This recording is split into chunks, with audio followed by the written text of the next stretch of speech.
اعوذ باللہ من الشیطان الرجیم بسم اللہ الرحمن الرحیم وقالوا لا تذرن آلہتکم،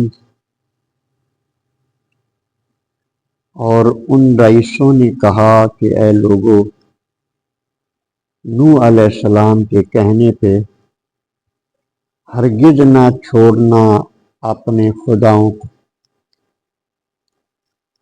ولا تذرن ودًا، اور نہ چھوڑنا بالخصوص ود کو، ولا سواعا، اور نہ ہی سوا کو، ولا یغوث، اور نہ ہی یغوث کو، ولا یعوق، اور نہ ہی یعوق کو، ونصر، اور نصر کو۔ یہ نام جو ہیں یہ بتوں کے نام ہیں۔ ود، سبا، یغوث، یعوق، یسر، بلکہ نصر، یہ بتوں کے نام تھے۔ ان کی پوجا کی جاتی تھی۔ جس دور میں حضرت نوح علیہ السلام کی بعثت ہوئی، آپ کو بطور رسول اللہ پاک نے مبعوث فرمایا، آپ نے دعوت و تبلیغ کا کام شروع کیا۔ آپ کا اعلان یہ تھا کہ اللہ وحدہ لا شریک ہے، صرف وہی عبادت کے لائق ہے، اس کے علاوہ کسی کی عبادت جائز نہیں۔ آپ کے مقابلے میں جو اس دور کے کھاتے پیتے لوگ تھے، جو مالدار تھے، وہ آپ کی بات کو نہیں مان رہے تھے، وہ اپنا زور لگا رہے تھے۔ یہ اللہ کے پیغامات لوگوں کو سناتے تھے، اور وہ لوگوں کو اگر پنجابی میں کہیں تو پٹھی مت۔ اب یہ ارشاد فرماتے ہیں کہ یہ بتوں کی عبادت حرام ہے، اللہ کے سوا کسی کی عبادت بھی حرام۔ اور وہ کہہ رہے تھے لوگوں کو کہ تم ان کے کہنے پہ اپنے خداؤں کو نہ چھوڑنا۔ بتوں کے نام انہوں نے رکھے تھے، ود، سوا، یغوث، یعوق، نصر، نام تھے ان کے۔ تو یہ ان سے کہہ رہے ہیں کہ ان کو نہیں چھوڑنا، حضرت نوح علیہ السلام کی بات تم نے نہیں مانی۔ اب یہاں مفسرین نے روایات کے حوالے سے یہ اس بات کی وضاحت کی ہے کہ یہ بت پرستی کی رسم کہاں سے چلی، ابتدا کس طرح ہوئی۔ حضرت آدم علیہ السلام کی اولاد میں سے کچھ لوگ بڑے نیک، آپ کی اولاد میں سے آپ کے بیٹے، وہ دعوت و تبلیغ کا کام کرتے تھے، لوگوں کو سمجھاتے تھے، لوگوں کو سیدھے راستے پہ چلاتے تھے۔ تو یہ بھی ایک فطری امر ہے کہ جو بندہ خود بھی نیک ہو، صالح ہو، وہ نبوت کے درجے پر فیض ہو یا ولایت کا درجہ اس کے پاس ہو یا مبلغ ہو، وہ جو بھی ہو، جو بھی مخلص ہوتا ہے اللہ کے ساتھ اور دین کا کام کرتا ہے، تو لوگوں کے دل اس کی طرف مائل ہوتے ہیں، لوگ ان سے محبت کرتے ہیں۔ یہ ایک فطری امر، ان کے ساتھ بھی ایسا ہی معاملہ تھا۔ اب جب ان کا وصال ہو گیا، وہ دنیا سے چلے گئے، تو ان کے ماننے والے، ان سے محبت کرنے والے یہ بڑے دکھی ہو گئے، بڑے پریشان ہو گئے۔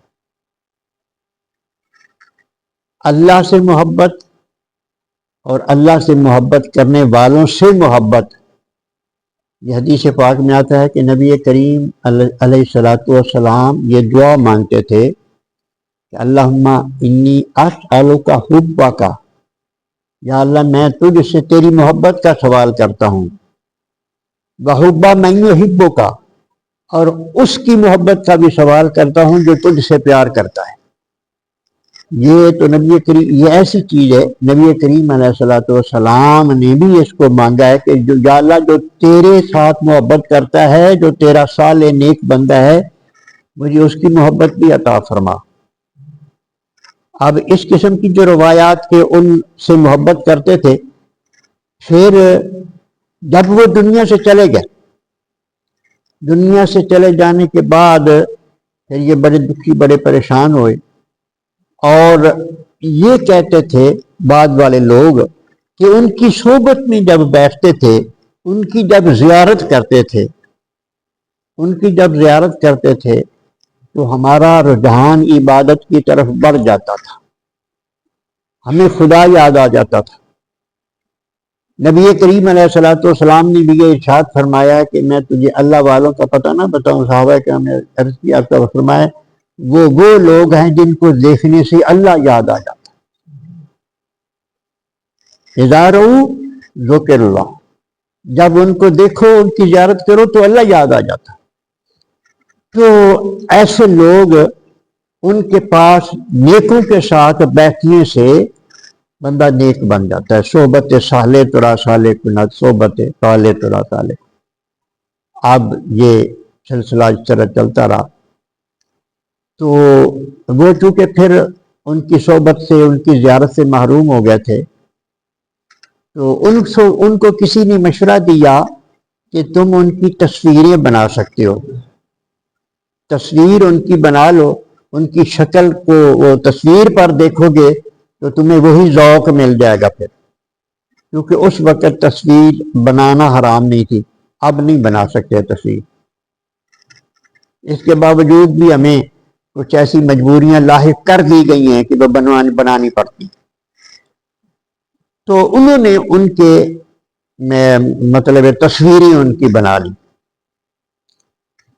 جب انہوں نے تصویریں بنا لی، وہ ان کو دیکھ کر، تصویروں کی طرف دیکھ کر وہ سکون حاصل کرتے رہے، لیکن وہ نیکی کے راستے پہ چلتے رہے۔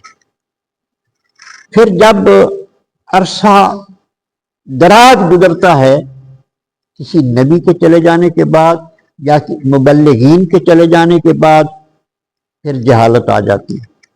جب جہالت آ جاتی ہے تو پھر جاہلوں والے کام، وہ جو معاملات ہوتے ہیں نا، جو صحیح ہوتے ہیں، ان میں بگاڑ پیدا ہو جاتا ہے۔ اب مثال کے طور پر یہ ایک جماعت آتی ہے، جماعت بڑی مانتا ہے اس جماعت کی۔ اب یہ ان کی اگر پس منظر ان کا دیکھا جائے تو کچھ نیک لوگ تھے، وہ ذکر اذکار کرتے کرتے تبلیغی دورے پہ وہ چلتے تھے اپنے، یعنی پھر جو بزرگان مشائخ سے ملنے کے لیے وہ ذکر اذکار کرتے۔ اب ٹوٹ مکہ تو بے حیائی آ گئی۔ یہ اسی طرح ہوتا ہے ہر دور میں، اب یہ چیز بدل چکی۔ اب جب روایات میں آتا ہے کہ وہ پھر نا مطلب یہ ہے کہ بات یہاں تک آ گئی کہ ان کی پہلے تصویریں تھیں، پھر شیطان نے ان کو مشورہ دیا کہ ان کے مجسمے بناؤ، پھر ان کے مجسمے بن گئے۔ پھر شیطان نے حکم ان کو یہ کہا، اور یہ روایات میں آتا ہے کہ شکل انسانی میں آ کر کہ تمہیں تو پتہ نہیں، تاریخ کا تمہیں پتہ ہی نہیں، تمہارے بڑے تو ان کی پوجا کرتے تھے، وہ ان کی عبادت کرتے تھے، اس نے گمراہ کر دیا۔ تو یہاں سے بت پرستی جو ہے نا وہ شروع ہو گئی، اور یہاں یہ بھی بالخصوص عرب میں بت پرستی کا جو رواج پڑا، وہ عمر بن لوحی بن کامہ ایک شخص تھا جو کاروباری سلسلے میں دور دراز کے سفر کرتا تھا۔ تو یہ جو مطلب نوح علیہ السلام کی جو مطلب ایک قوم آگے پھر جس مصیبت میں، شرک میں مبتلا ہو گئی تھی، یہ وہاں گیا تھا، وہاں سے متاثر ہو کے آیا۔ تو یہ شخص ہے جس نے کعبے میں بت رکھا ہے، اور اس کی عمر 350 سال ہوئی، اور اس کی نسل یعنی بیت اللہ شریف جو ہے، خانہ کعبہ ہے، اس کی نسل ہی پھر وہاں کنجی بردار یا مطلب متولی رہیں 500 سال تک اسی کے مطلب نسل میں یہ سلسلہ چلتا رہے، 350 سال تو یہ خود تھا، تو اس نے یہ بتوں کا یہ رواج ڈالا ہے۔ تو اللہ تبارک و تعالیٰ نے یعنی شرک کی مذمت فرمائی ہے، انبیاء علیہ السلام نے شرک کی مذمت فرمائی ہے، اور یہ سلسلہ جو بت پرستی کا ہے وہ اس طرح چلا کہ پہلے وہ نیک لوگ تھے، انہی کی مورتیاں بنائی گئی، اور پھر اس طرح جب جہالت آئی تو گمراہ۔ اب بعض دفعہ یہ غلط فہمی بھی پیدا کی جاتی ہے کہ وہ بھی تو نیک لوگوں سے محبت کرتے تھے تو ان کی محبت میں پھر وہ شرک پر آ گئے، لہٰذا یہ جو اس طرح کی محبت ہے۔ تو میں نے پہلے حدیث سنا دی آپ کو کہ نبی کریم علیہ السلام دعا مانگتے تھے کہ یا اللہ تیری محبت بھی چاہیے اور جو تجھ سے محبت کرتا ہے اس کی محبت بھی چاہیے۔ اللہ کے علاوہ عبادت کسی کی نہیں ہو تو کسی نبی کی بھی نہیں، محبت اللہ سے بھی ہونی چاہیے اور اللہ کے بندوں سے بھی ہونی چاہیے۔ اور پھر اب اللہ والوں سے ملنے کے لیے بندہ جائے یا مزارات کی حاضری پر بندہ جائے تو اس کو شرک قرار دینا یہ ایک الگ گمراہی، کیونکہ نبی کریم علیہ السلام خود ہر سال غزوہ بدر کے مزارات کی زیارت کے لیے تشریف لے جاتے تھے۔ یہ بخاری میں چیزیں موجود ہیں۔ غزوہ احد کے شہداء کو آپ خطاب فرماتے تھے، منبر جا کے جہاں رکھا جاتا تھا، اور صحابی روایات کرتے ہیں، بخاری اٹھا کے دیکھ کے صحابی روایات کرتے ہیں کہ حضور ہمیں بھی مخاطب کرتے تھے اور قبروں والوں کو بھی مخاطب کرتے تھے، جس یہ ساری حدیثیں موجود ہیں۔ تو مطلب یہ ہے کہ کسی کی عبادت کا قائل ہونا شرک یہ ہے۔ باقی نبی کریم علیہ السلام نے اس امت کے لیے یہ ارشاد فرما دیا ہے، نبی کریم علیہ السلام نے ارشاد فرمایا کہ اب مجھے یہ خدشہ نہیں کہ میری امت شرک میں مبتلا ہوگی۔ حضور کا ارشاد ہے سیاستہ میں، مجھے اس چیز کا خدشہ نہیں کہ میری امت شرک جلی میں جو مبتلا ہوگی، لیکن مجھے اس چیز کا غم ہے کہ میری امت دنیا کی محبت میں غرق ہو جائے۔ میری امت دنیا کی محبت میں غرق ہو کر بندہ دین کو بھی چھوڑ دیتا ہے۔ جہاں سے دنیا ملتی ہے نا اس طرف پھر بندہ چلا جاتا ہے، پھر اللہ کا حکم کیا ہے پھر اس کی پرواہ نہیں کرتا۔